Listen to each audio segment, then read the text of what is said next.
अस्सलामुअलैकुम dear students. आज के इस लेक्चर में हम FSc physics part 1 chapter number 3 motion and force article law of conservation of momentum इसको डिस्कस करेंगे। सबसे पहले हम law of conservation of momentum को डिफ़ाइन करते हैं। इसे law of conservation of linear momentum भी कहते हैं। तो आइए इसको डिफ़ाइन करते हैं। The total linear momentum of an isolated system remains constant.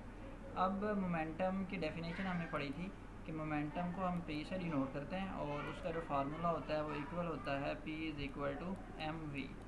अब इसको प्रूव करने के लिए हम जो रिलेशन हमने ड्राइव किया था, जब हमने रिलेट किया था न्यूटन सेकंड लॉ को मोमेंटम से, वो रिलेशन यूज़ करेंगे, ये वाला जो हमने लास्ट आर्टिकल में सीखा था। इस इक्वेशन को थोड़ा सा रीअरेंज करें तो हमारे पास जो इक्वेशन कुछ इस तरह से बन जाती है, F cross T, F is a force, T is the time and जो कि इक्वल आती है एम वी एफ। और ये फर्स्ट टर्म जो है वो हमें पता है ये इनिशियल फाइनल मोमेंटम है और ये जो सेकंड टर्म है ये इनिशियल मोमेंटम बन रहा है एम वी आई। तो इस इक्वेशन को हम यूज़ करेंगे इस लॉ को प्रूव करने के लिए और फर्दर मैथमेटिकल कैलकुलेशन को परफॉर्म करने के लिए। तो आइए मैथमेटिकल कैलकुलेशन से इस लॉ को प्रूव करते हैं। Law of conservation of momentum को एक्सप्लेन करने के लिए हम एक आइसोलेटेड सिस्टम कंसीडर करते हैं। आइसोलेटेड सिस्टम एक ऐसा सिस्टम होता है जिस पे कोई एक्सटर्नल फोर्स एक्ट नहीं कर रही। तो हम दो बॉल्स का आइसोलेटेड सिस्टम कंसीडर करते हैं। एक बॉल का मैस m1 है, जो सेकंड बॉल है उसका मैस m2 है और ये बॉल्स मूव कर रही हैं with velocity v1 and v2 in the same direction. यहाँ पे हम कंडीशन लगा देते हैं कि जो v1 है वो ग्रेटर देन v2 है। अगर ये वाली कंडीशन हम लगाएं then after some time both the balls collide. और कोलिजन का जो टाइम है, जितने टाइम के लिए वो कोलाइड करती है, हम कहते हैं वो टी है। और जब दोनों बॉल्स कोलाइड करेंगी तो एक दूसरे पे फोर्स एक्सर्ट करेंगी।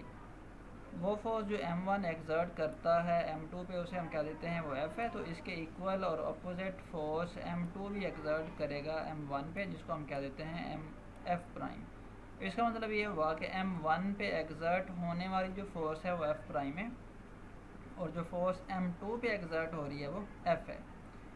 उसके बाद दोनों बॉल्स सेम डायरेक्शन में मूव करती हैं, बट इनकी जो वेलोसिटी है वो चेंज हो जाती है कोलिजन के बाद।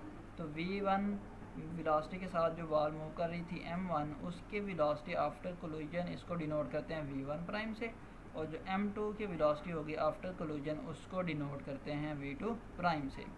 अब अगर हम इनका चेंज इन मोमेंटम लिखना चाहें इसी इक्वेशन से, जो कि अभी हमने डेवलप की थी, जिसमें हमने न्यूटन सेकंड लॉ को रिलेट किया था मोमेंटम के साथ, तो हम क्या करेंगे कि मैस m1 के लिए अगर हम चेंज इन मोमेंटम निकालना चाहें तो मैस m1 पे लगने वाली force multiply by time of collision, फिर फाइनल मोमेंटम से इनिशियल मोमेंटम को माइनस कर देंगे तो हमारे पास चेंज इन मोमेंटम आ जाएगा। तो यहाँ से देखते हैं। So to find the change in momentum of mass m1 we have f cross t। अब देखें f प्राइम जो है वो मैस m1 पे लगने वाली फोर्स है और t जो है वो टाइम ऑफ कोलिजन है। अब यहाँ पे जो चेंज इन मोमेंटम है इसको समझ लें। ये m1 v1 prime final momentum है ऑफ मैस m1 का, तो ये फाइनल मोमेंटम, और m1 v1 यहाँ से आप देख सकते हैं कि जो मैस m1 का इनिशियल मोमेंटम है। तो ये इक्वेशन हमारे पास आ गई चेंज इन मोमेंटम। सिमिलरली हम मैस m2 के लिए इक्वेशन लिख सकते हैं चेंज इन मोमेंटम की। तो वो मैस m2 पे लगने वाली फोर्स जो कि f है, टाइम ऑफ कोलिजन जो कि t है, is equal to final momentum of mass m2। Final momentum यहाँ से आप देख सकते हैं mv के इक्वल होता है, तो यहाँ से m into v2 prime final momentum, और जो इनिशियल मोमेंटम है मैस m2 का वो यहाँ से आ जाएगा m2 v2। तो इस इक्वेशन को हम इक्वेशन नंबर 2 कह देते हैं। अब इन दोनों इक्वेशंस को अगर ऐड करें और लेफ़्ट साइड को लेफ़्ट साइड में और राइट को राइट साइड में, और ऐड करने के बाद t को दोनों टर्म में से कॉमन लें, तो हमारे पास इक्वेशन जो है वो कुछ इस तरह से बन जाती है। अब ये जो f है ये फोर्स एक्सर्ट हो रही है मैस m2 पे, और f प्राइम जो है ये फोर्स एक्सर्ट हो रही है मैस m1 पे। हमें पता है कि जो एक्शन रिएक्शन फोर्सेस हैं वो इक्वल होती हैं और अपोजिट इन डायरेक्शन होती हैं, यानी f प्राइम जो है वो इक्वल बट अपोजिट है टू f। यानी जितनी फोर्स मैस m1 पे m1 m2 पे एक्सर्ट करता है, तो मैस m2 भी उतनी ही बट अपोजिट डायरेक्शन में मैस m1 पे फोर्स एक्सर्ट करता है। सो बोथ द फोर्सेस अगर इक्वल एंड अपोजिट है तो इनको ऐड करें, तो ऐड करने के बाद हमारे पास ज़ीरो आएगा। अब इसको इस इक्वेशन में पुट कर दें, अगर f प्राइम माइनस f, तो इसके इक्वल पुट कर दें यानी अगर इन दोनों को मैं ऐड करूँ यहाँ से तो एफ़ प्राइम, तो यहाँ पे ये माइनस की तरह आके प्लस हो जाएगा, एफ़ प्राइम प्लस एफ़ और ये किसके इक्वल आ जाएगा 0 के।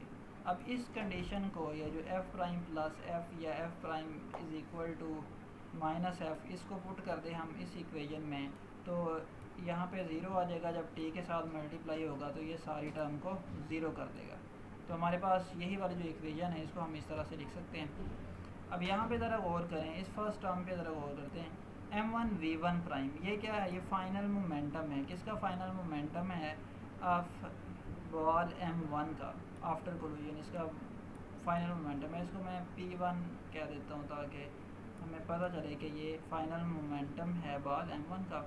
और ये क्या है? ये तो इनिशियल मोमेंटम है बॉल m1 का, तो इसको हम क्या देते हैं m1 और यहाँ पे लिख देते हैं p1 और pi, यानी ये इनिशियल मोमेंटम है बॉल m1 का। सिमिलरली साथ में जो ये वाले जो दोनों टर्म्स हैं ये फाइनल मोमेंटम है बॉल m2 का, और जिसका मैस m2 है, और ये इनिशियल मोमेंटम है उस बॉल का जिसका मैस m2 है। तो यहाँ से देखें ये जो फर्स्ट टर्म बन रही है ये change in momentum of first ball plus change in momentum of second ball, ये जो दोनों सेकंड टर्म हैं ये फाइनल मोमेंटम सेकंड बॉल का, और ये इनिशियल मोमेंटम और टोटल जो है वो ये change in momentum of second ball, और किसके इक्वल आ रहा है 0 के। अब इस इक्वेशन को अगर हम थोड़ा सा रीअरेंज करें, यानी जो प्राइम वाली टर्म्स हैं उनको एक साइड पे और जो अनप्राइम वाली टर्म्स हैं उनको एक साइड पे करें, तो हमारे पास इक्वेशन जो है वो कुछ इस तरह से आ जाती है। अब इस इक्वेशन पे अगर हम गौर करें तो ये इक्वेशन हमें बता रही है, यहाँ पे देखें m1v1 momentum of first ball before collision plus m2v2 momentum of second ball before collision, यानी momentum before collision total momentum है इस सिस्टम का before collision. Similarly m1v1 prime is the momentum of ball m1 after collision, and m2v2 is the momentum of second ball of mass m2 after collision। तो left side पे हमारे पास है total momentum before collision और right side पे है total momentum after collision. इस बात का क्या मतलब हुआ कि जो टोटल मोमेंटम है सिस्टम का वो कांस्टेंट है, वो चेंज नहीं होता, यानी बिफोर कोलिजन भी मोमेंट जो सिस्टम का टोटल मोमेंटम है और जो आफ्टर क्लोजन सिस्टम का जो टोटल मोमेंटम है वो सेम है, वो कांस्टेंट है। तो इसको हम ऐसे भी डिफाइन कर सकते हैं, the total linear momentum of an isolated system remains constant.